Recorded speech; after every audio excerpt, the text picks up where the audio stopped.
এই জন্য একটা এরকম প্রতিহিংসার রাজনীতি কিন্তু করা হচ্ছে বলেই আমাদের ধারণা।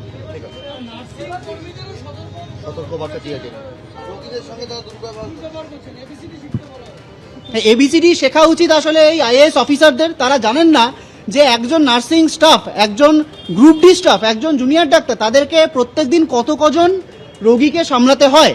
একটা ওপিডির বাইরে আপনারা দেখবেন এই যে প্রায়ই প্রশ্ন আসে যে রোগীদের সাথে সরকারি হাসপাতালের ডাক্তারদের বা স্বাস্থ্যকর্মীদের দুর্ব্যবহারের প্রশ্নটি আমরা মেনে নিচ্ছি। হ্যাঁ, দুর্ব্যবহারের ঘটনা প্রায়ই ঘটে। কেন ঘটে?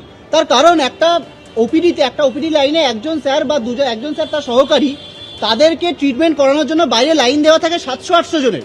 সেই লোক যখন 2 মিনিটের জন্য এসে তার গোটা সমস্যা বলতে চায় এবং তাড়াতাড়ি ওষুধ চায়, এবং যে চিকিৎসক রয়েছেন তাদেরও চাপ থাকে যে তাড়াতাড়ি দেখতে হবে, তখন খুব সুষ্ঠু ব্যবহার করা তো সম্ভব নয়। অনেক ক্ষেত্রেই মেজাজ হারাতে হয়। তো এই গোটা ব্যাপার, হ্যাঁ অবশ্যই সেক্ষেত্রে সতর্ক থাকা উচিত।